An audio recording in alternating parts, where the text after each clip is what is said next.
Ja, en dis 'n hartlike Shabbat Shalom hier uit Stilbaai uit.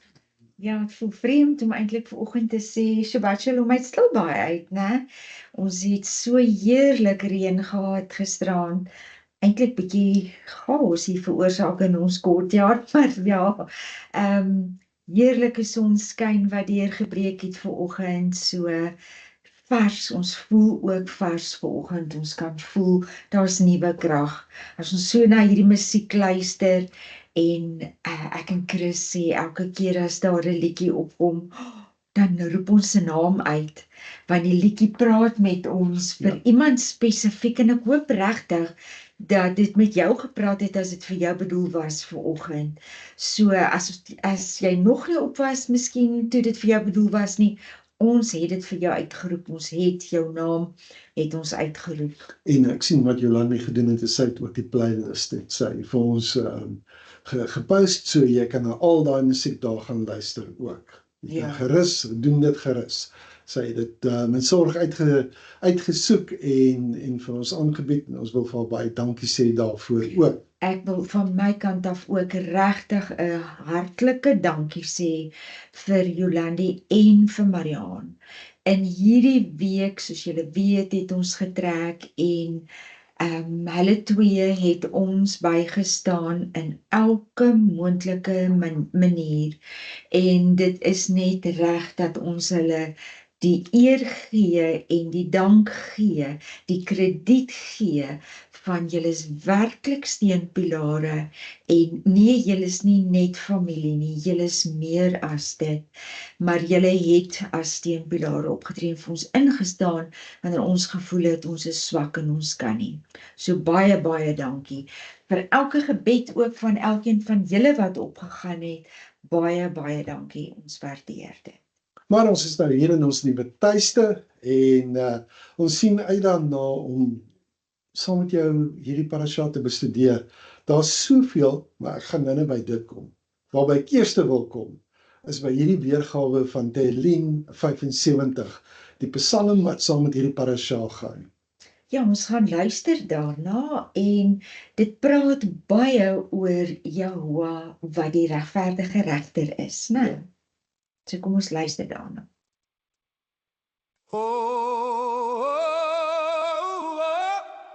We shall give thanks to you, O Elohim.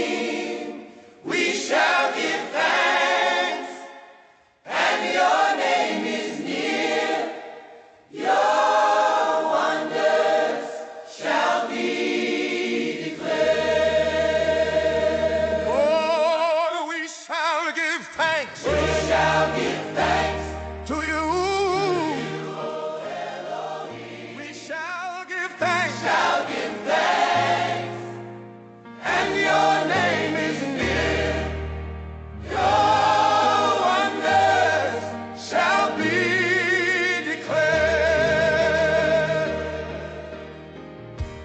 When I seize the appointed time, it is I who judge in uprightness. The earth and all its inhabitants are melted. It is I who set its columns firm. Oh, we shall give thanks.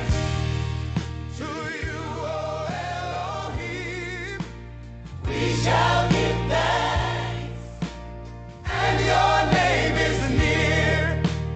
Your wonders shall be declared. I said to the boasters, do not boast.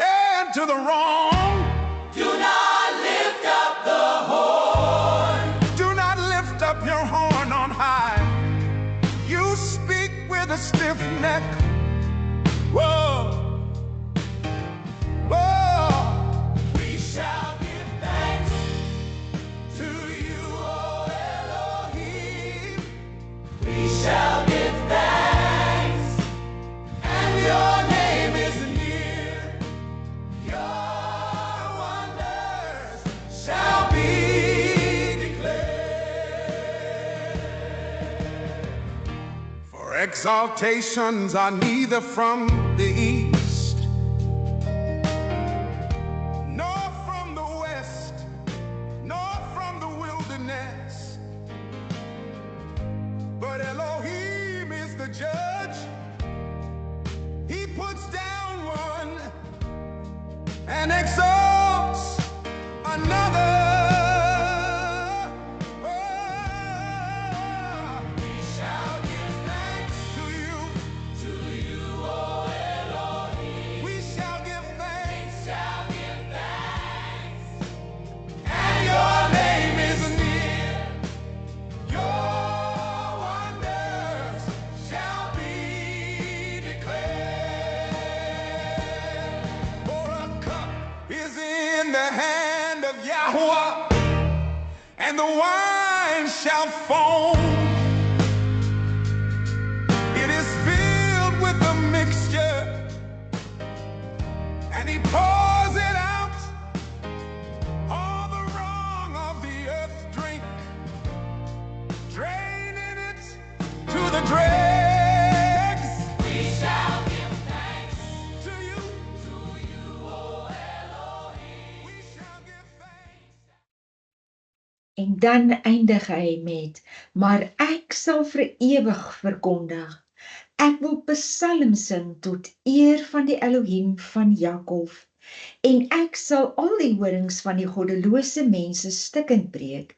Die horings van die regverdige sal verhef word.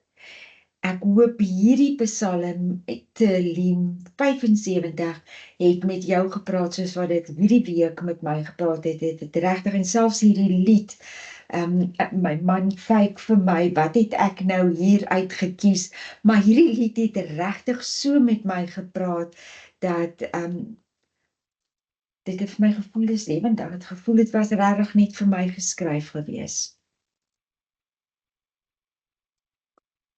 Ek hoor presies wat jy sê, en as jy net al die bewegings en dinge kon sien, terwyl jy die lied gespeel het, hierdie kant, ja, dit is reg, wanneer ons dankie sê en lofprysing doen. Kitisa is ons leesgedeelte, wanneer jy neem of wanneer jy ophef, en dis eintlik wat dit nou uit die Hebreëus uit vir ons gaan beteken. Kom ons kyk na die leesgedeeltes dan net. Ja, uit die Torah leesgedeelte Shemot of Exodus 30 vers 11 tot hoofstuk 34 vers 35. Die Haftara is uit Melekim Alef, dis 1 Konings 18 vers 1 tot 39. En dan die Brit Hadashah of die hernieuwde verbond is Johanan of Johannes 11 vers 47 tot vers 56, Matthia of Matteus 17 vers 1 tot 13 en dan Korintium byt 2 Korintiërs 3 vers 1 tot 18. Ja, ek wil vir jou iets van vroegtydig sê. Daar gaan nie so baie skrifte gelees word vandag nie. Ek het aanvaar dat julle het hierdie leesgedeelte het julle gedoen. En daar's nog 'n ding wat ek wil uitlig. Ons praat hier oor 5 woorde: orde, krisis, bemiddeling, openbaring en vernuwing. Ek dink ons gaan by die eerste 3 uitkom vandag en dan sal ons waarskynlik volgende week die ander 2. Dit is so belangrik dat ek regtig waar liewerste die tyd wil vat om dit vir ons behoorlik te verduidelik. Want jy gaan sien, daar is 'n struktuur voordat die chaos toeslaan, dan is daar 'n bemiddeling of 'n middelaarskap en dan het jy weer die openbaring of die insig en 'n nuwe begin. En is belangrik want dis 'n bloudruk wat vir ons hierso saamgestel word. Ek moet vir jou dit sê, ek weet ons gaan nie dit alles vandag klaar kry nie. So kom ons noem dit nou maar sommer 'n forthcoming attraction. Vir volgende week gaan ek definitief die laaste 2 gaan ek bietjie beter verduidelik. Goed, so kom ek sê vir jou dit. Daar's min gedeeltes in die Torah wat ons so diep ruk en wat ons so gaan uitdaag soos hierdie parasha Ki-Tisa. Binne in hierdie een deurlopende verhaal vind ons absolute afgesonderdheid. Ons sien tragiese mislukking, ons sien opstand, ons sien leierskap, ons sien barmhartigheid, ons sien oordeel en ons sien selfs onverwagse genade. Nou, hierdie parasha is veel meer as net 'n antieke verslag van Israel se sondes. Dit is 'n spieël van my en jou lewe. So kom ek en jy moet kennis neem hierso. Dit openbaar daai gevare van ongeduld, die werklikheid van leiers wat 'n stikkende volk moet dra, en die ongelooflike realiteit van 'n skepper. Jahwe, hy kies barmhartigheid sonder om sy regverdige standaarde af te water. So kom ons kyk hierna. Goed, so kom ons wees nou net baie prakties. As jy besig is om fondamente te lê vir jou toekoms, jou eie waarde, jou verhouding met Elohim, dan moet jy baie fyn luister na hierdie parasha. En weet jy hoekom? Ons almal wil glo dat ons geestelike reis, 'n maklike, opdraande pad na sukses is. Maar kom ek sê vir jou, as dit is wat jy dink, dan is ons besig met 'n fantasie, ons is besig met 'n sprokie. Hoekom? Want die lewe is, die ware lewe, is vol onsekerheid. Dis vol wagtydperke wat heeltemal te lank voel. Dis vol teleurstellings. En jy vind dikwels, of dikwels, leiers wat jou faal. Om nie eers te praat van die slegte besluite wat geneem word nie. En dan kom die belangrike ene, want dis wat jy gaan sien wat vandag na vore gaan kom. Dan kom daar die geweldige drang om self beheer te neem wanneer jy eintlik net moet vertrou. En dis presies die wêreld waaroor Ki-Tisa dan nou gaan handel. Kom ons kyk net gou na die volgende. Ons gaan kyk na 'n verbond wat verbreek word en herbou gaan word, en daar's 3 punte hier waarna ek en jy moet kyk. Leierskap, mislukking en dan die herstel daar by Sinai. Kom ek verduidelik net gou hierdie 3 kernwoorde wat daar op die skyfie staan. Eerstens, leierskap. Moshe gaan vir ons wys hoe lyk ware leierskap onderdruk. Dis nie net charisma nie, dis nie 'n image nie, dis nie 'n skyn vertoon nie. Dis absoluut gaan dit oor verantwoordelikheid, dit gaan oor intersessie, dit gaan daaroor om in die gap te staan, dit gaan daaroor dat jy moed moet hê. Die tweede woord waarna jy gaan kyk is mislukking. Israel gaan 'n massiewe fout begaan. En ek en jy, ons moet onsself in die oë kyk en erken dat ons maar te maklik in daai selfde slaggate trap. En ons moet eerlik genoeg wees om onsself in daardie mislukking raak te sien. Maar dan die derde deel daarvan is herstel. Die tragedie is nie die laaste hoofstuk nie. Jahwe gaan en hy kom en hy maak heel wat die mens verwoes. Maar hy doen dit eksklusief op sy terme, niemand anders se sin. So my versoek aan jou vanoggend is nie om 'n passiewe toeskouer te wees terwyl ons so deur parasha Ki-Tisa gaan stap nie. Ek daag jou regtig uit om hierdie vrae vanoggend in jou hart te ondersoek, so wat ons aangaan. En hierdie vrae is as volg. In watter area van my lewe raak ek ongeduldig? Waar probeer ek dinge forceer wat eintlik in Jahwe se hande gelos moet word? Hoe hanteer ek my verbintenis tot die verbond nadat ek al reeds oortree het? En wie word ek as 'n leier wanneer die mense rondom my kop verloor? So opsom, nee. Hierdie is bitter belangrik. Hierdie is 'n ernstige parasha. Hy's baie relevant. Hy gaan iets in my en jou bloot lê. Hierdie parasha bied ook 'n pad terug. So jy gaan sien, ek wil amper dit noem, hierdie gekombineerde gedeelte is die bloudruk van Teshuvah. So Ki-Tisa is in kort Die verhaal wat gebeur wanneer 'n volk die verbond by die plek waar hulle openbaring ontvang het, breek. Hoor mooi wat ek sê. Hulle ontvang die openbaring van die woord van Elohim, van Jahoua, by die berg Sinaï. By daai selfde plek verbreek hulle weer die verbond. En dan gaan ons sien wat dit kos om daardie verbond te herstel. So moenie Ketisa lees as 'n storie oor slegte mense van destyds nie. Lees dit eerder as 'n waarskuwing aan elke generasie wat ooit gesukkel het om 'n onsigbare Elohim te vertrou. Ek wil dit weer sê, want dit is so belangrik. Lees dit as 'n waarskuwing aan elke generasie wat ooit gesukkel het om 'n onsigbare Elohim te vertrou. Vra jouself dit af voor ons verder gaan. Was ek ooit op enige stadium in my lewe op 'n plek waar ek vir die versoeking geval het om vertroue te verloor, omdat Jahoua nie so vinnig beweeg het as wat ek wou gehad het, hy moet nie?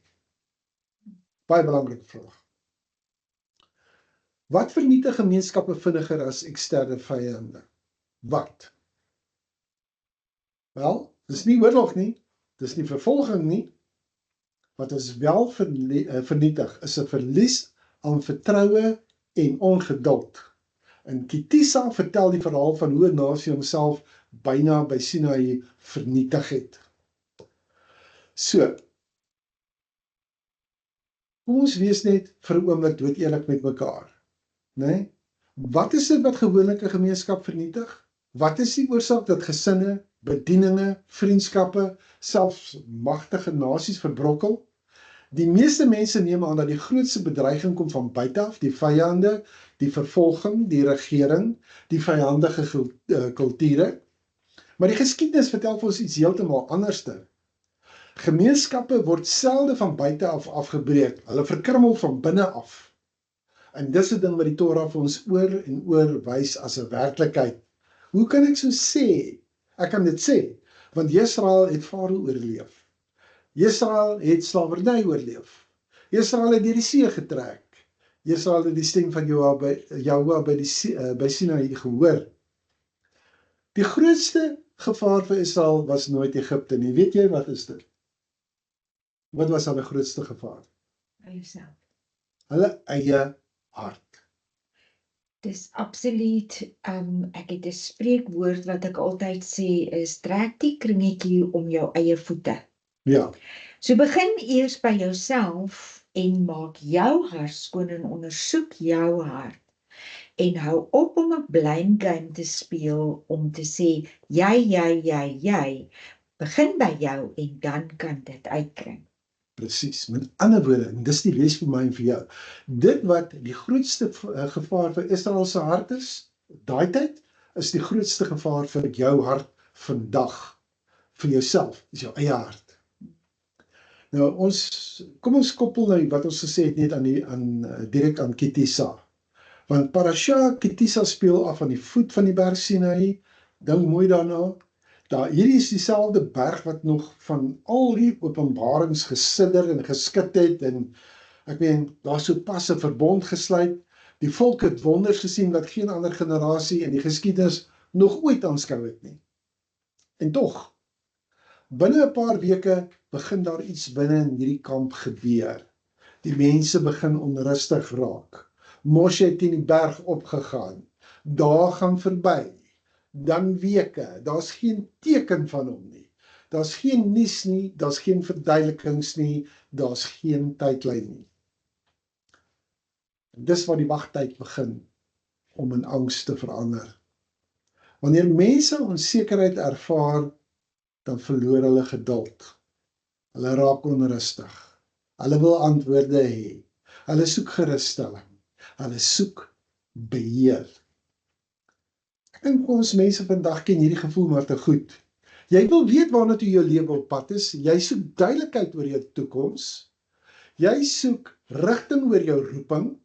En wanneer dinge langer neem as wat jy verwag het, dan begin angs in jou oor te fluister. Doen iets. Maak 'n plan. Neem beheer. Dit is die ware skik in die verhaal van Ketisa. Nie Farao nie, nie 'n vreemde weermag nie. Die skurk is ongeduld. Maar daarbey moet ons net sê, dit beteken nie dat jy passief moet wees nie. Dit beteken dat jy nie uit jou eie iets moet doen nie. Jy moet in verhouding en in koneksie met die Vader bly en net doen wat hy vir jou sê om te doen. En dis wat ons nou gaan sien. Dis hoekom hy van die begin af struktuur daar stel, Ja. dat jy kan weet. Sodat jy kan toegee tot hierdie skurk nie. Die skurk, het ek gesê, is ongeduld. Ja. Dit beteken die onvermoë om op jou te wag wanneer sy tydsberekening vir jou en vir my te stadig voel.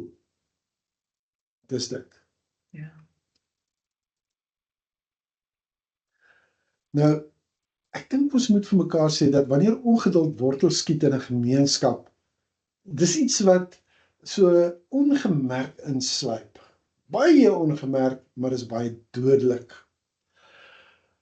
Mense staak hulle vertroue in die Elohim wat hulle nie kan sien nie. Hoor jy wat ek sê? Hulle staak hulle vertroue in die Elohim wat hulle nie kan sien nie. En as hierdie vertroue wegsypel, dan soek die mense onmiddellik na 'n sigbare plaasvervanger. En dis presies hier waar die goue kalf gebore word. Hy verskyn nie uit nêrens uit nie. Hy ontkiem in die donker grond van vrees, van onsekerheid en van ongeduld. En hierdie behoort rooi ligte eintlik te laat aangaan in ons gedagtes. En eintlik in jou hele wese. Want ons almal is skuldig hieraan. Ons almal van ons. So wat sê ons vir mekaar? Hulle probeer nie eintlik Elohim verwerp nie. Wat hulle regtig wil hê is 'n Elohim wat hulle kan bestuur, wat hulle kan beheer. Hulle smag na 'n God wat in hulle eie hande pas, een wat hulle kan sien, een wat hulle kan voel, een wat hulle kan beheer. 'n God of 'n Elohim wat nie vir 40 dae lank op die bergtop verdwyn nie. 'n Elohim wat teen hulle spoed, hulle eie spoed beweeg. Maar hoor my nou mooi vandag. Die oomblik wat ons 'n God skep wat ons kan beheer, dan staan ons al klaar kniediep in afgoderry. Die goue kalf is nie net 'n standbeeld nie. Dit verteenwoordig vir ons 'n dieper menslike patroon. Wanneer mense geduld met die regte Elohim verloor, dan begin hulle plaasvervangers bou. So hoe sal hierdie stelling dan nou vandag lyk? Jy weet, miskien is dit jou sukses as identiteit, of politiek as jou redding, of leiers as redders, of tegnologie as sekuriteit. En ek wil net terugkom jou nie interrupt daar. Soveel mense dink hulle het 'n verhouding met die Vader, maar eintlik volg hulle net leiers. Hulle het nie regtig 'n verhouding met die Vader nie. En dit kan ook 'n goue kalf wees. En dit kan 'n goue. En dit kan ook 'n goue kalf wees. En dis 'n gevaarlike plek om te wees as jou vertroue in die leier is, en jou vertroue, die leier leer jou nie om die regte Elohim te vertrou nie, om geduld te hê en te wag op sy tyd nie, want dis wat leiers moet doen. So, ek sê weer, al hierdie goed wat ek nou net genoem het, dit het die potensiaal om moderne goue kalvers vir my en vir jou te word. En weet jy, hier moet 'n mens ook dalk net byvoeg dat sekere mense is so statusbewus en hulle reputasie. Jy verstaan, dit is mos nou eintlik wie hulle maak wie hulle is. Ja. Ek sê vir jou, Vader sal jou stroop daarvan, Hy sal vir jou streep. want hy wil hê dat jy sy beeld moet tentoonstel. Ja. So as hy vir jou stroop, dan moet jy weet, hy werk met jou, want dis nodig dat daar aanpassings gemaak word. Absoluut. So, ek dink, weet, as ek vir jou kan sê, maak net vir 'n oomblik jou oë toe, dan sien jy hierdie prentjie, reg hier aan die voet van die berg Sinaï. Dieselfde plek waar die berg onder hierdie donderslae gebewe het. Nou loop mense rond en hulle versamel goud. Kosbare juwele word in die vuur gesmelt, en dan sien ons dat die vorm van 'n kalf begin sigbaar word. En iewers ver bokant hierdie chaos, daar bo op die berg, in afsondering, in die teenwoordigheid van Jahwe, daar is Moshe. Hy weet nie wat hieronder aangaan. Nou die hartseer tragedie van Parasha Kitisa is dit. Israel verruil hier die openbaring wat hulle hier aan die voet van hierdie berg van die Almagtige self ontvang het vir hulle eie angstigheid.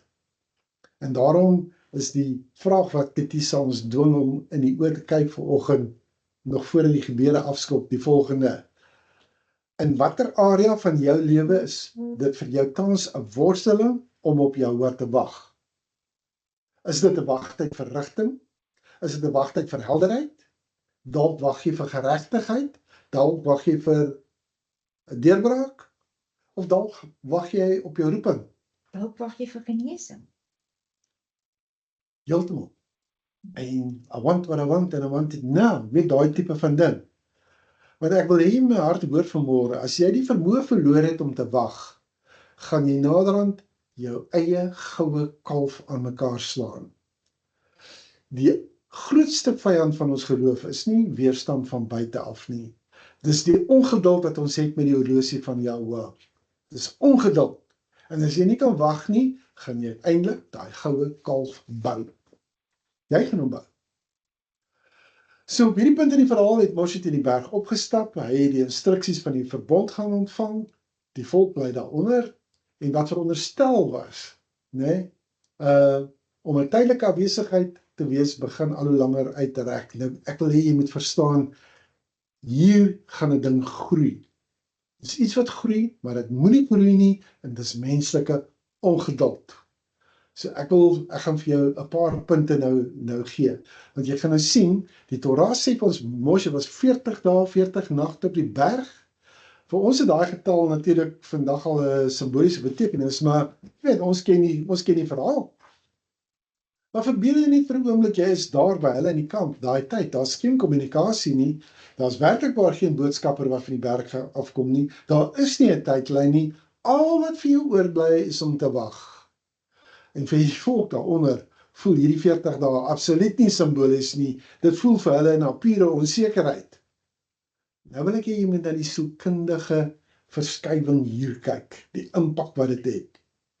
Sodra onsekerheid 'n gemeenskap binnendring, dan begin daar iets binne in die mense rondskuif. Aanvanklik probeer hulle nog om geduldig te wees, hulle herinner mekaar aan alles wat hulle met hulle eie oë beleef het, en wat hulle gesien het en gedoen het. Hulle gesels oor die wonderwerke in Mitzrayim, in Egipte, en by die see. Maar geleidelik dan begin daardie stilte baie ongemaklik raak. So kom ons kyk na hierdie fases van ongeduld. Jou heel eerste fase is vertraging. Aan die begin neem mense aan, die vertraging is net tydelik. Maar as jy sal binnekort terugkom, die wag voel nog steeds hanteerbaar. Kom ons kyk na die tweede fase. Angs. Soos die tyd verbygaan, so begin die verhaal meer en meer raak. Wat het met Moshe gebeur? Het hy op die berg gesterf? Is ons hier in die wildernis verlate? Is ons aan ons eie lot oorgelaat? Kan jy sien hoe begin hierdie storie bou aan hulle angs? Maar daar's 'n derde fase. Daar kom 'n verlies aan vertroue. Wanneer mense nie hulle leier kan sien nie, en nie van Elohim kan hoor nie, dan begin hulle vertroue verswak. Ek wil net op hierdie punt vir jou sê, omdat net hulle het gesê, Moshe, praat jy met Elohim, hy moet nie met ons praat nie, so hulle praat nie self met Elohim nie, en hulle kan hom ook nou nie sien nie, en nou kan hulle ook nie vir Moshe sien nie. So nou begin hulle al hoe minder en minder staat maak, en dis wat tyd nou eintlik doen, nee. Hulle begin al hoe minder staat maak op dit wat hulle reeds weet, en hulle begin meer staat maak op dit wat hulle vrees. Vrees is 'n lelike ding. So dit vat jou na die vierde fase toe. Dit is die drang na beheer. Want dit is presies hier waar die ommeswaai plaasvind. In plaas daarvan dat hulle verder wag, besluit die volk, hulle gaan self die probleem oplos. Hulle komponeer 'n plan, hulle gaan na Aaron en eis, maak vir ons 'n God wat ons kan lei. Daai enkele sin ontbloot die werklike verskywing wat in ons harte plaasgevind het. Hulle wil nie meer die onsigbare Elohim volg wat homself by Sinai geopenbaar het nie. Hulle soek iets wat hulle kan sien, hulle spag nou na iets tasbaars. Ek wil hê dat jy die kern van die probleem hier sal raak sien. Die mensdom is van nature ongemaklik met die onsigbare. Weet as ek net moet dink, jy weet, jy praat met demone en engele en al daai, wel, is goed dat jy sien nie so, jy is ongemaklik met selfs dit. Net so is jy ongemaklik met die onsigbare Elohim. Geloof vereis dat ons vertroue plaas in dinge wat buite ons beheer is. Maar afgoderry vervang daardie geloof met iets wat ons self kan bestuur. En ek en jy dink baie mooi oor hierdie verskil, want geloof sê, ek vertrou Jehovah selfs wanneer ek glad nie kan sien wat hy besig is om te doen nie. Maar afgoderry sê nie dit nie. Hy sê, as ek dit nie kan sien nie, gaan ek iets skep wat ek self kan beheer. En die oomblik wat ek en jy daardie kopskuif maak, is die bou van 'n goue kalf net 'n kwessie van tyd. So kom ons kyk na hierdie sleutel tot die goue kalf. Hierdie goue kalf het nie in die vuur begin waar die goud gesmeld is nie. Dit het begin in die gedagtes van 'n gemeenskap wat nie meer onsekerheid kan verdra nie. Afgoderry begin altyd lank voor daai afgodsbeeld verskyn. Dit begin wanneer daai uitgerekte wag ondraaglik word, wanneer die vertroue begin broos raak, en wanneer vrees begin harder praat as enige herinnering waarop jy veronderstel is om te moet staan. En dit is wanneer ons ore uitleen aan wanneer die vyand inspraak kom gee. Dan hoor ons stemme wat ons nie veronderstel is om te hoor. Ja, dan is dit daai tipiese vraag in die tuin van Eden. Het Elohim gesê? Ja. Jy weet, daai tipe van ding. So, ek en jy het nodig om hier op hierdie stadium dit te koppel aan ons eie lewe. Kom ons bring dit net so 'n bietjie na ons eie lewens toe. Want ek sê jou, hierdie is nie 'n ou patroon nie, dis 'n ding wat vandag nog leef. Sodra mense nie meer die stilte van wag kan verdra nie, begin hulle iets bou om die leemte te vul, die vakuum te vul. Dis 'n ding wat, dis so maklik, né? Dink net daaraan. Party mense bou hulle hele identiteit op, dit wat hulle bereik het in hulle werk. Party mense se gevoel van veiligheid hang heeltemal af van wat in hulle bankrekening is. Party mense weet nie meer wie hulle is sonder 'n spesifieke verhouding nie. Party mense het hulle hoop so vas aan 'n politieke figuur of 'n godsdienstige figuur gekoppel dat dit hulle daai koppeling, dit het hulle godsdienst geword. Party mense leef vir 'n beeld wat hulle aanlyn projekteer. Nou, moenie fout maak nie, hierdie dinge is nie van nature verkeerd nie, maar die oomblik as hulle die plek van Elohim inneem, die oomblik as ons op hulle vertrou in plaas van op Jehovah, ons Elohim, dan het ons daai goue kalf gegiet, net met 'n baie moderne naam. Nou, hierso kom nou 'n baie kritiese onderrigmoment en ek wil jy moet dit verstaan. Afgoderry beteken nie noodwendig dat jy voor 'n beeld kniel nie.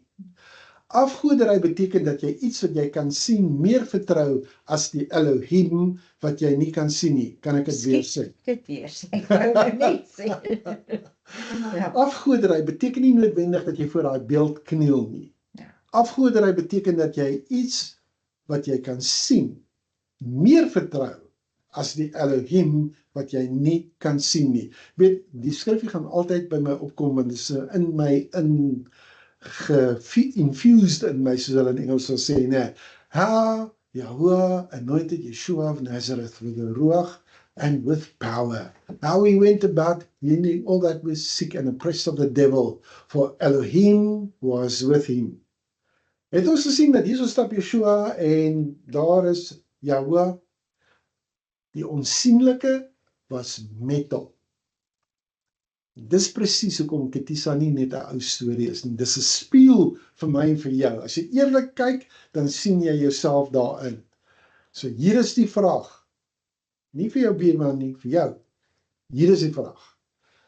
Wat doen jy wanneer die wag ondraaglik raak? Beheer jy alles om jou angs stil te maak? Verlam die toekoms jou met vrees? is jou identiteit vasgeketen aan iets wat in 'n oomblik kan verdwyn. Onthou net dit, elke goue kalf, elkeen van hulle, begin as 'n poging om onsekerheid uit jou lewe uit te weer. Elohim roep ons nie tot sekerheid nie, ek wil jy moet dit baie mooi hoor, hy roep jou nie tot sekerheid nie, hy roep jou tot vertroue. So, ons is nog steeds hier so by die sleutel tot die goue kalf. Afgoderry, nee. Miskien moet ek dit so sê, teen die tyd dat Israel hulle goud begin by mekaar maak, dan is die besluit al reeds geneem. Die kalf is nie net die sigbare resultaat van 'n hart wat nie kan wag nie. Daai afgoderry begin in die gedagtes lank voor die beeld verskyn. Ek sê weer, elke goue kalf begin as 'n poging om onsekerheid te verwyder. Jy kan maar Exodus of Shemot 32 daar gaan lees. En dan gaan jy sien, ek wil hê dat jy moet verstaan, en ek gaan vir jou 'n vinnige opsommingkie daarvan gee. Vader skep orde, en daai orde is in die verbond, en hy skep dit altyd, en dis voor die krisis alreeds. Voor die val het Jahwe alreeds 'n orde geskep. Dink aan die tuin van Eden, daar was 'n orde voor die val. Wat is die sleutelelemente van wat hy hier geskep het? In hierdie parasha. Dis in hierdie parasha. Ja. Hy kom met 'n half shekel sensusoffer. Hy kom met die brons waskom vir suiwering. Hy kom met afgesonderde salfolie. Hy kom met afgesonderde wierook. Hy stel vir Betsalel as ambagsman aan. Hy herbevestig weer die Shabbat.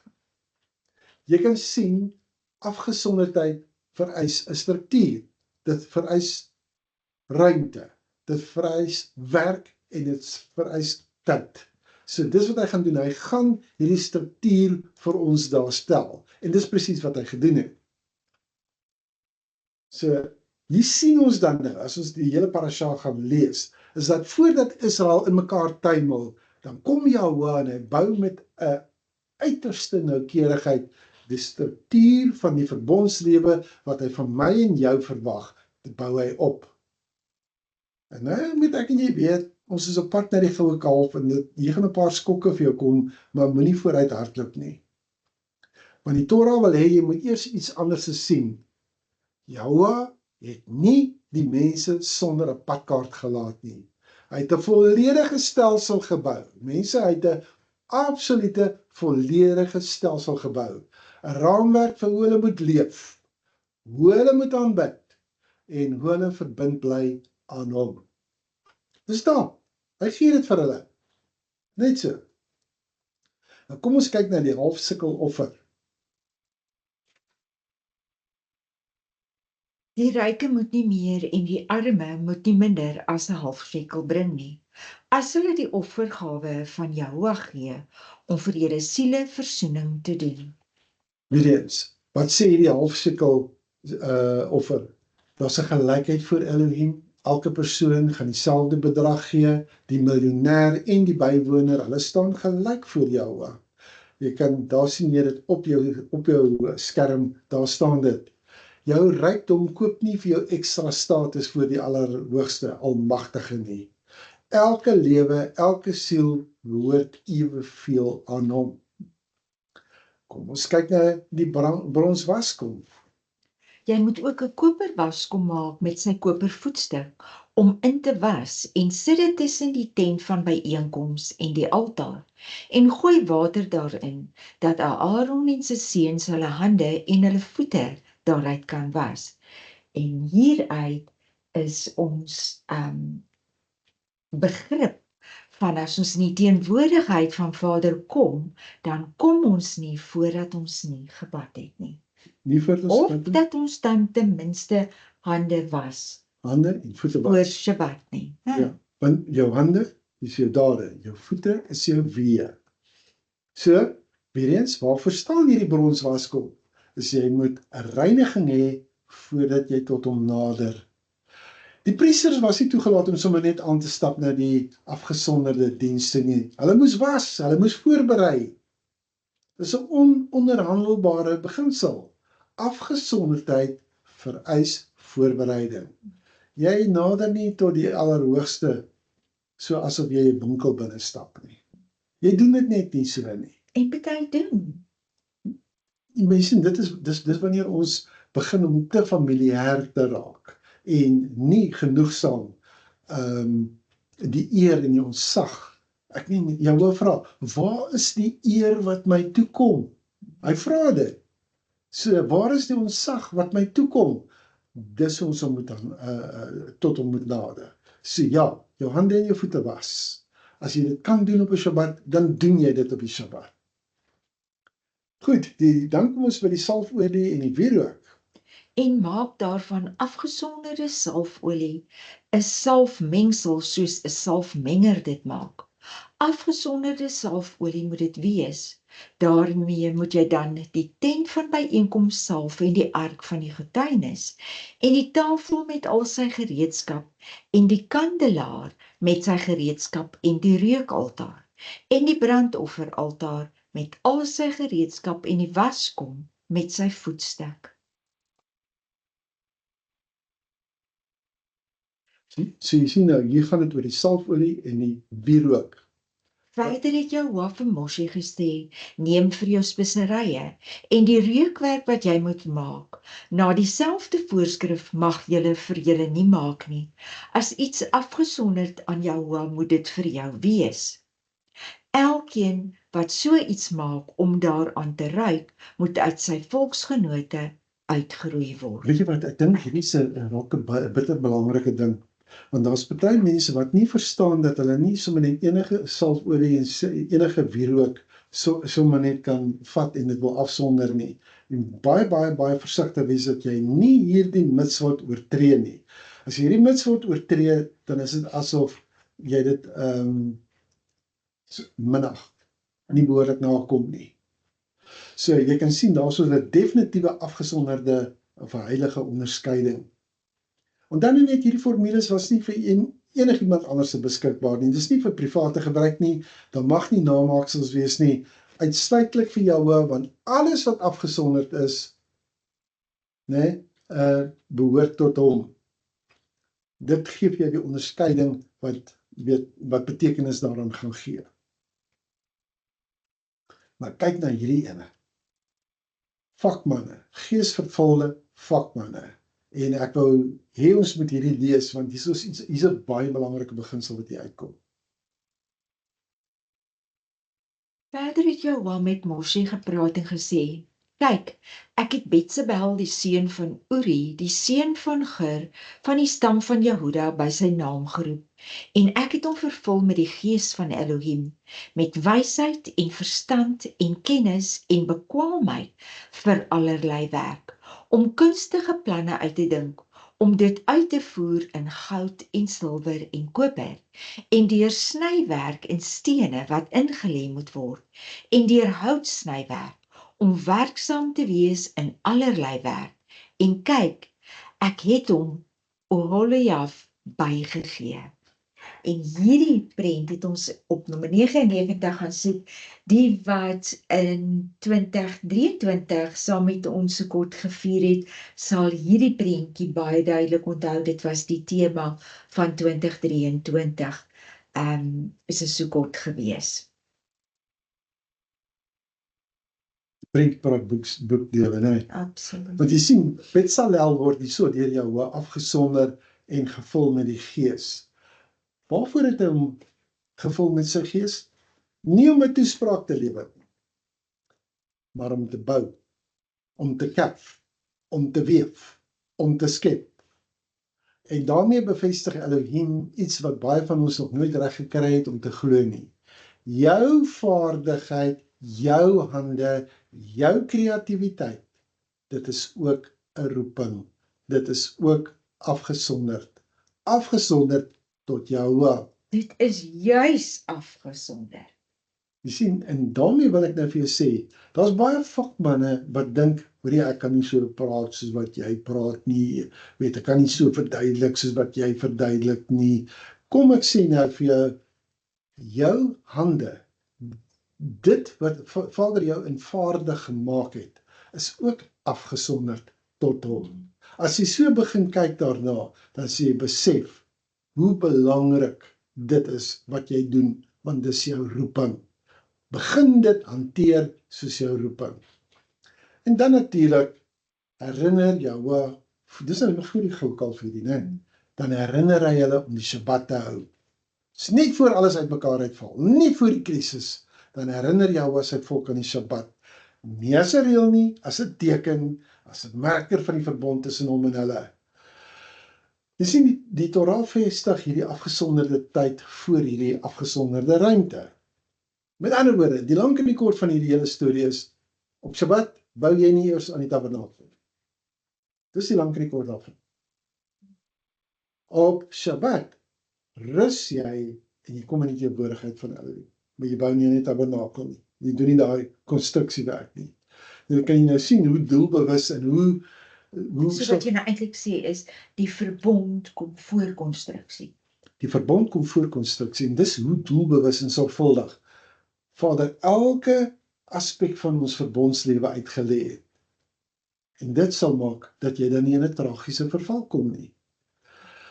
Tog, né, moet ons net weet, Israel het nie in die donker gestruikel nie. Hulle het in 'n volle lig, met volle kennis, het hulle weggedraai. En dit, mense, is wat die menslike hart werklik maar kan doen. Jy het al die kennis, maar jy kan nog steeds wegdraai. Goed, wat is die aksie?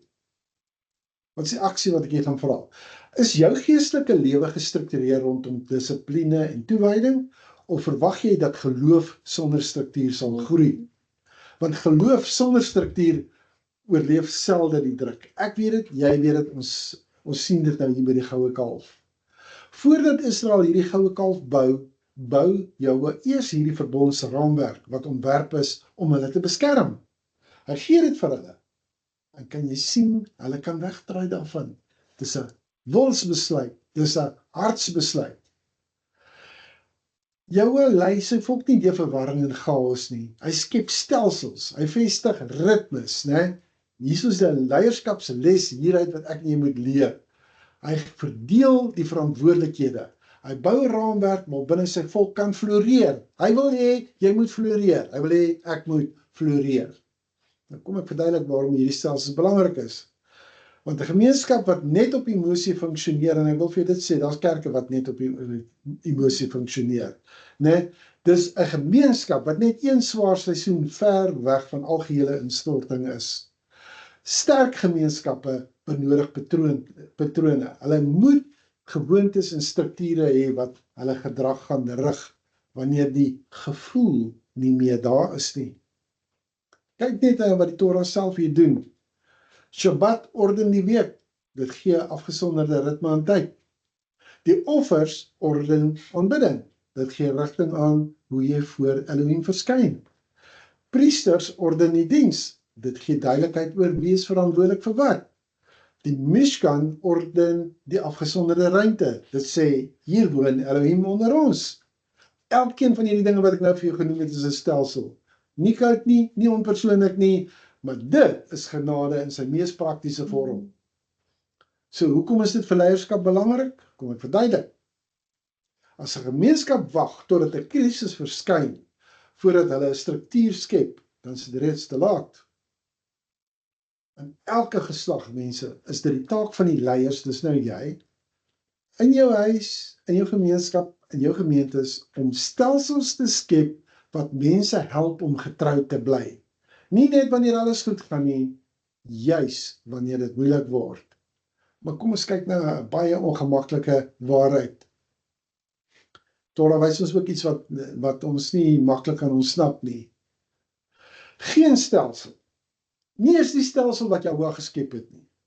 So, geen stelsel, hoe goed ook al, kan 'n mens se hart vir hom kies nie. Struktuur kan die pad wys, dit kan die omgewing skep, maar dit kan nie die wil vervang nie. Uiteindelik moet elke persoon self kies. Waar in jou lewe laat jy emosie die werk doen, wat dissipline veronderstel was om te doen? Kan ek dit weer vir jou sê? Waar in jou eie lewe laat jy emosie die werk doen, wat dissipline behoort te doen? Bid jy net wanneer jy dit voel? Bestudeer jy die woord net wanneer jy gemotiveerd is? Is jou toewyding aan jou gemeenskap, of jou gesin, of jou roeping, afhanklik van hoe jy op 'n gegeewe dag voel? Wel, dan moet jy die volgende hoor. Geestelike volwassenheid word nie gemeet aan hoe jy optree wanneer alles goed gaan nie.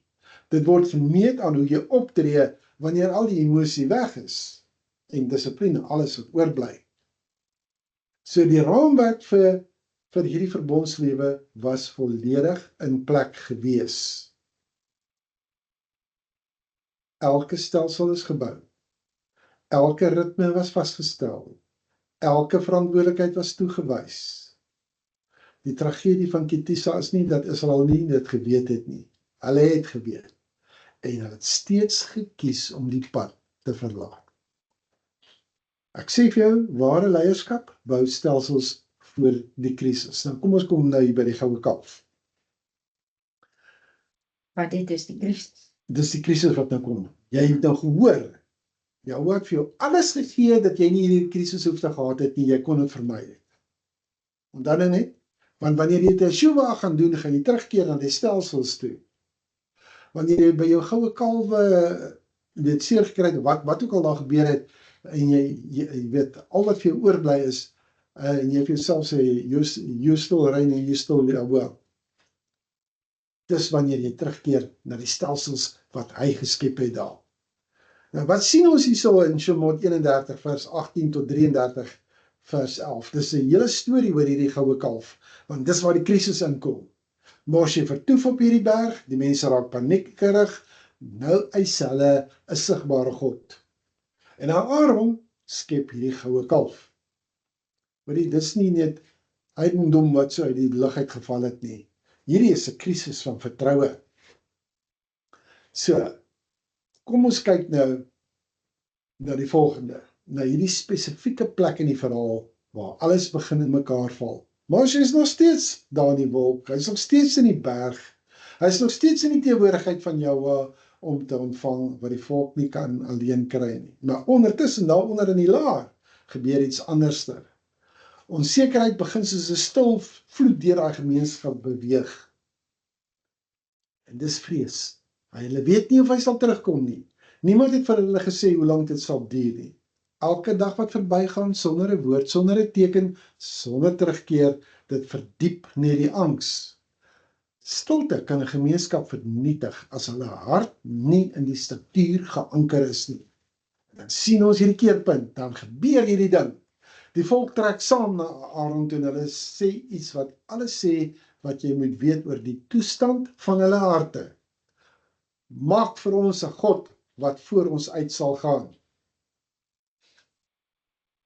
Dink vir 'n oomblik daaraan. Maak vir ons 'n God wat voor ons uit sal gaan. Dit is baie belangrik om dit te verstaan. Hulle het nie noodwendig besluit om Elohim te verlaat nie. Die meeste van hulle het waarskynlik nog steeds geglo, maar hulle kon net nie meer met die onsigbare saamleef nie. Hulle wou iets sê wat hulle kan sien, iets wat hulle kan aanwys en sê, daar is ons God, daar is hy gaan nêrens heen nie. En dit, presies dit, is net daar waar die gevaar lê. Die gevaar van beheer. Die oomblik as jy die goddelike probeer vasvang in iets wat jy kan bestuur, dan het jy opgehou om jou hart te aanbid. Jy gaan my nie glo dat ek dit sê nie. Dis waar die godsdienstige stelsels inkom. Jy het opgehou om die ware Elohim te aanbid. Jy aanbid nou jou eie behoefte. Wat is daai behoefte? Is 'n behoefte aan sekerheid. En jy die vorm van godsdienst behou, terwyl die kern daarvan geheel en al verdwyn het. Dit is afgoedery in sy mees gevaarlike gedaante.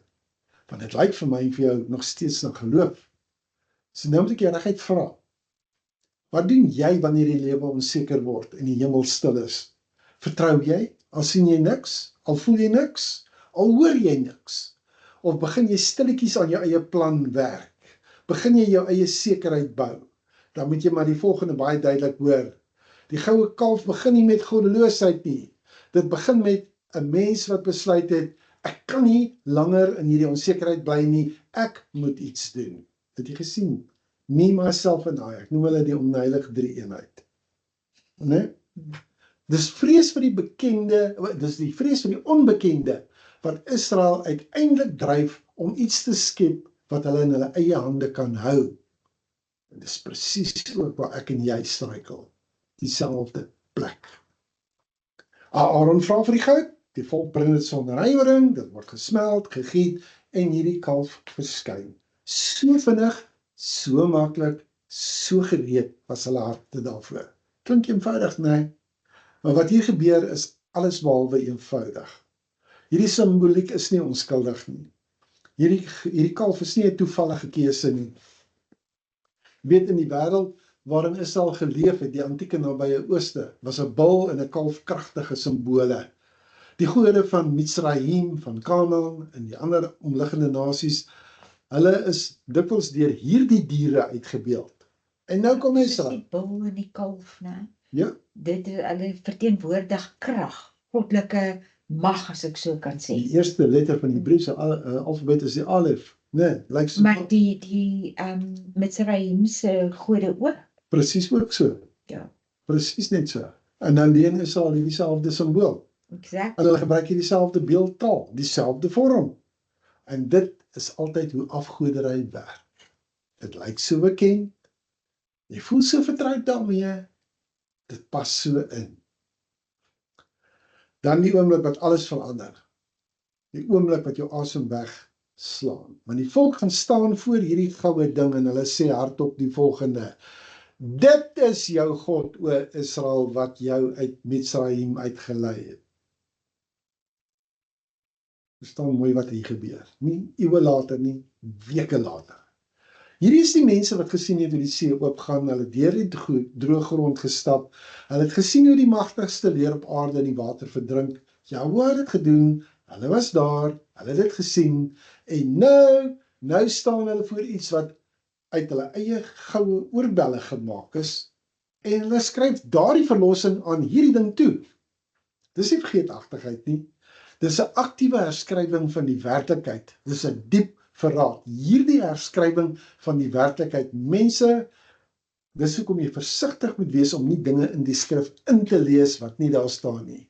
Jy moet die eksegese doen, nie die eisegese nie. Eisegese praat van jy lees goed in. Die oomblik wat jy goed begin inlees, dan begin jy die Sabbatdag verander, want jy skryf nou die werklikheid uit. Jy kan sien, dis 'n diep verraad. Is werklik waar 'n diep verraad. Dit is wat afgoderry in sy kern kan doen. Dit steel die verhaal. Dit steel werklik waar die verhaal.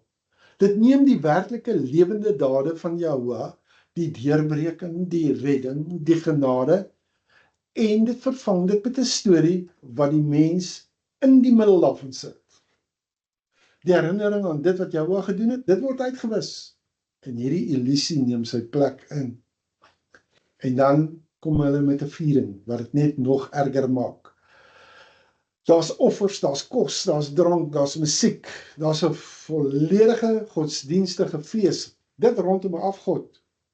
Klink dit nie bekend nie? Omtrent, nee. Ja. Iets wat as angs en onsekerheid begin het nou 'n volwaardige godsdienstige fees geword. Rondom 'n afgod, met volle oorgawe. En gebeur so. Dis hoe vinnig dit gebeur. So ek vra jou, het jy al begin om die verhaal van jou eie verlossing te herskryf? En toe ek nou daaroor praat vanmôre, toe sê ek vir Amerika, ek sê die volgende: Wie mense vergeet gou hoe hulle getuienis moet lyk. As jy vir iemand 'n uur gee om oor sy verlossing te praat, dan gee vir jou 58 minute van die duiwel het hierdie gedoen en die duiwel het so gemaak en Dis die waar duiwel het ek gekom het. dis waardeur ek gedit het en ek gedat het en dan net so vir die laaste 2 minute en toe kom Jahwe en toe kom Yeshua, né? Gaan kyk dat mense vergeet wat het Jahwe gedoen. So ek vra jou weer die vraag, het jy al begin om die verhaal van jou eie verlossing te herskryf? Haal die ek uit jou getuienis uit en bring die Jahwe in jou getuienis in. Veral wanneer jy vergeet het wie jou in die donkerte gedra het. Wanneer jou dankbaarheid stelselmatig verander het in 'n aanspraak asof jy dit verdien het. Wanneer jy begin glo, dit was jou eie krag, jou eie slim, jou eie volharding wat jou daardeur gebring het. Afgoderry begin altyd op dieselfde plek. Hy vergeet die een wat werklik gered het. Weet Yeshua sê, en julle sal my getuies wees in Jerusalem, Judea, Samaria en tot aan die eindes van die wêreld. Julle sal krag ontvang om sy getuies te wees. Nie om 'n getuie te wees en ek was Petrus en ek het hom 3 keer verloon. En so kan ek aangaan, nee. Ek kan regtig vir jou hele storie, komedie uit die ding uit, kan ek vir jou saamstel. Want dit is hoe dit is met die mens. Ons bring die getuienis wat Jahwe toekom. En ons maak asof dit ons is. So ek sê weer, afgoderry begin altyd op dieselfde plek, by die vergeet van die een wat werklik gered het. Hierdie goue kalf is nie net 'n historiese skandaal, dis 'n waarskuwing. Die oomblik as 'n volk, as 'n mens, hulle verlossingsgeskiedenis begin herskryf en Jahwe uit daai verhaal uitskryf. Dis waar die moeilikheid begin. Nou, dan natuurlik, dan kom ons by die klimaks van hierdie krisis. Dit gaan oor die breek van die tablette. Ek wil net sien, waar staan ek tyd gewys. Want ek wil net seker goed, ek wil net op 'n sinvolle plek wil ek net afsluit, maar dit is bitter belangrik dat ons hierdie goed verstaan. Moshe daal van hierdie berg af, hy kry so halfpad kry hy daar vir Josua, en wat dra hy? Hy dra hierdie 2 verbondstablette. Die skrif sê vir ons gaan dit nou sien, in die volgende skyfie. Dit is geskryf deur die vinger van Elohim. Dis nie gekopieer nie, dis nie gedikteer aan 'n skrywer nie, dis direk deur die vinger van Elohim daar aangebring. Die terme van die verhouding tussen Jahwe en sy volk, dis in 'n klip ingegrafeer. En dan hoor hy die kamp. En wat hoor Josua? Moontlik is daar oorlog. Maar Moshe hoor die waarheid. En wanneer hy sien wat hy sien, die kalf, die dans, die fees, is daar by hom geen twyfel meer nie. Hy gooi daai tablette neer dat hulle breek daar aan die voet van die berg. Op dieselfde grond waar Israel gesê het, alles wat Jahwe gespreek het sal ons doen, net daar, gooi op daai selfde grond, breek hy daardie tablette. Dis nie 'n man wat selfbeheersing verloor het nie. Hy's besig om 'n profetiese daad uit te voer. Hy wys die volk die werklikheid wat hulle vermy. Die verbond is nie deur die val van die tablette verbreek nie. Dis verbreek in die harte van mense lank voordat Moshe van daai berg afgekom het. Die gebreekte klip sê net hardop, dit wat reeds so stil gebeur het. Rashi is mos een van die wysgeere, hy sê, die daad was geregverdig. Esau het reeds die verbond gebreek. Weereens, dieselfde grond, 2 verskillende momente. Die grond maak saak. Ek wil hê jy moet dit weet, ons het dit daardie dag ook gesê. Die grond maak saak. Die belofte is hier gemaak. Die ineenstorting gebeur hier. Die grond onder hulle voete het albei daarvan gesien. So, moenie dink dat genade beteken dat die verbondsbreek geen gevolge het nie. Ketissa gaan vir ons wys, voor herstel moet daar 'n eerlikheid kom. Die gebreekte tablette is nie die straf nie, dis nie die diagnose. En die mens kan nie genees word van iets wat hy weier om in die oë te kyk nie. So hy kom van die berg af, hy sien die kalf, hy breek die tablette, en dit is wat dan vir ons gaan wys. Dit is die spieël wat ons wys, hoe lyk ons harte. En hy het aan Moshe, toe hy geëindig het, om met hom te praat op die berg Sinaï, die 2 tafels van die getuienis gegee, tafels van klip opgeskryf met die vinger van Elohim. En weet, ons moet nie so ligtelik daaroor lees nie, hy sê, opgeskryf met die vinger van Elohim, dus kennis daarvan neem. Goed, so ons is nog steeds by die breek van die tablette. So wanneer hierdie vertroue dan nou so verbreek word, dit is iets wat werklik verbreek word. Jy hoef nie dit te verduidelik aan iemand wat dit al beleef het nie. Jy weet, sê nou maar die vertroue in 'n vriendskap wat verbreek is, of daar's 'n verdraaide eerlikheid of 'n belofte wat weet stilletjies prysgegee het toe dit net te veel gekos het. Nou, genade is 'n ding wat kan herbou word, maar dit is nie 'n uitveer wat die breuk ongedaan maak nie. Wat sê ek vir jou eintlik daarmee? Ons ontken nie dat die voorval plaasgevind het nie. Jy kan nie nou wil kom sê, okay, goed, ek is nou onder genade, ek is nou weer skoon gewas, dit het nie gebeur nie. Dit het gebeur, jy gaan dit in die oë kyk en jy gaan daarmee deel. Dis wat hier gebeur. Jy gaan begin om daarmee te deel. Ek vra jou, waar het jy begin om jou verbondsbeloftes te behandel asof dit onderhandelbaar is? Jou beloftes aan Elohim, jou toewyding aan jou gesin, die integriteit van jou private lewe, die keuses wat net jy en jou ken. Weereens, Kitisa herinner my en jou aan iets wat ons nie kan ontsnap nie. Woorde wat voor Elohim gespreek is, dra gewig. Weereens, verbondstrou is nie 'n gevoel nie, is nie 'n emosie nie, dis 'n keuse. Ek sê weer, daai tablet het in Moses hande gebreek, nee, maar dit het alreeds lank voor dit in die harte van die mense gebreek. Nou sien ons, ja, okay, nou het hierdie ding plaasgevind, en ons weet, Moshe het die goue kalf vernietig, en hy laat die mense dit inneem, en 3000 is dood, en dan sien ons, nou hierdie is die gedeelte waarmee ek wil soort van afsluit, maar ek wil dit nie afwater nie. Daar's 'n keerpunt in hierdie verhaal, en dis waar Moshe begin om iets buitengewoons te doen. Hy konfronteer Jahwe met 'n pleidooi. Hy sê vir Jahwe daar in Shemot 32 vers 32, vergewe hulle sonde, maar as jy dit nie wil doen nie, vee my ook uit die boek uit. Dis verbondsleierskap. Dis 'n leier wat staan tussen die oordeel en die mense. Ons het nodig om te kyk na intersessie. Want ek en jy as leiers het nodig om te moet verstaan hoe ons in die gap moet gaan staan. Weereens, wil ek vir jou sê, daai tablette lê gebreek, die laar is doodstil. Israel staan op die randjie van vernietiging, want Jahwe sê, staan een kant toe dat ek hulle kan vernietig, en ek sal uit jou uit 'n nuwe volk begin. Jy sien, Israel het hierdie ek wil amper sê hierdie vernietiging net ontsnap. Jy moet weet, in die antieke verbondswêreld was dit wat hulle gedoen het, nie net 'n fout nie, dit was 'n opstand, dis 'n rebellie, dit was 'n opstand teen Elohim, wat een antwoord gehad het, en dis oordeel. So, hoe het Israel dit oorleef?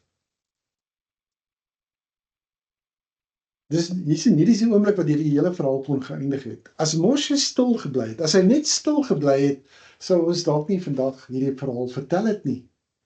Die verbond sou ineenstort. Israel sou van die toneel af verdwyn. Die geskiedenis sou anders gewees het. Maar hy bly nie stil nie, hy gaan staan. Waar gaan staan hy? Hy gaan staan tussen geregtigheid en genade. Tussen 'n volk wat gefaal het en 'n Elohim wat die reg het om te oordeel. Hy gaan staan tussen vernietiging en die moontlikheid om 'n toekoms te skep. En dis presies op hierdie oomblik wat die verhaal weer begin draai. Want nou begin ons ware leierskap sien. Leierskap is maklik wanneer alles goed gaan. Wanneer die volk gehoorsaam is, wanneer die gemeenskap floreer, wanneer vertroue in plek is, dan kan enigiemand voorloop. Maar die werklike toets kom wanneer die mense val, wanneer die gemeenskap skeer, wanneer die hele vertroue in mekaar tuimel en niemand meer seker is of herstel hoegenaamd moontlik is nie. So op daai oomblik doen die meeste mense een ding. Hulle beweeg weg.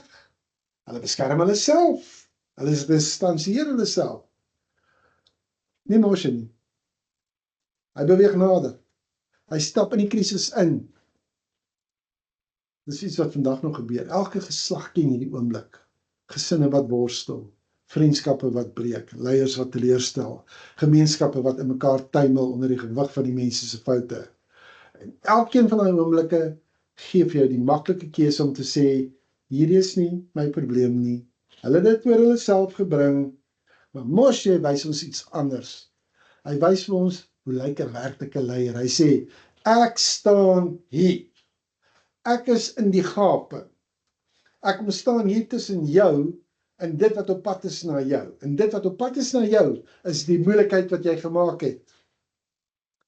So wanneer mense om jou begin val, wat is jou eerste beweging? Trek jy jouself terug? Staan jy op die kantlyn en lewer kommentaar?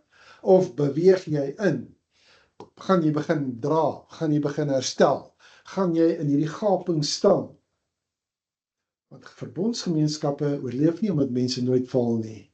Hulle oorleef omdat daar mense soos Moshe is wat bereid is om die verantwoordelikheid vir mekaar te dra, selfs wanneer dit hulle iets kos. So die verbond struikel byna hier by Sinaï. Maar een man weier om hierdie verhaal in vernietiging te laat eindig. Dit's Moshe, hy weier. Ek kan vir jou tog die aard van die voorspraak, die voorbidding, die intersessie uitlig. Voorspraak beteken om in die gaping tussen twee partye te staan.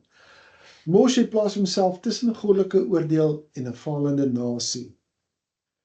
Hy sê daar uit Shemot 32:32, as u hulle sonde sal vergewe nie. Nee?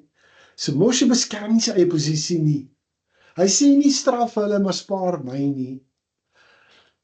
Wat doen hy as 'n leier en dis wat van my en van jou verwag word? Hy verbind sy eie lot aan die mense wat hy lei. Dit openbaar die hart van verbond leierskap. Kom ons lees dit. Waarom sou die Mitzraymiete praat en sê, in kwaadwilligheid het hy hulle uitgelei, om hulle in die berge om te bring en hulle van die aardbodem af te vernietig? Wend u af van die gloed van die toren en laat dit u berou oor die rampspoed van u volk. Dink aan Abraham, Jitsak en Israel, u knegte, vir wie u by uself gesweer en aan wie u gesê, ek sal hulle nageslag vermenigvuldig soos die sterre van die hemel, en hierdie hele land waarvan ek gepraat het, sal ek aan julle nageslag gee, dat hulle dit vir ewig kan beerwe. Toe het dit Jahoua berou oor die rampspoed wat hy gesê het, dat hy sy volk sou aandoen. En Moshe het omgedraai en van die berg afgeklim, met die 2 tafels van die getuienis in sy hand. Tafels wat op al 2 kante opgeskryf was. Hulle was op die een en op die ander kant opgeskryf. En die tafels was die werk van Elohim. Die skrif was ook die skrif van Elohim in die tafels gegraveer. 'n Interessante ding wat nou hier vir my uitstaan. Ja. Ek het hierdie al gelees en nou stryk dit my eers, dat dit aan weerskante van 2 tafels, en ons sien altyd hierdie prentjies van 2 tafels met 4 en 6 of 5 en 5, Sy tweestellige. maar dis aan die agterkant en aan die voorkant, so hoeveel is nou op elke kant geskryf? Interessant, né?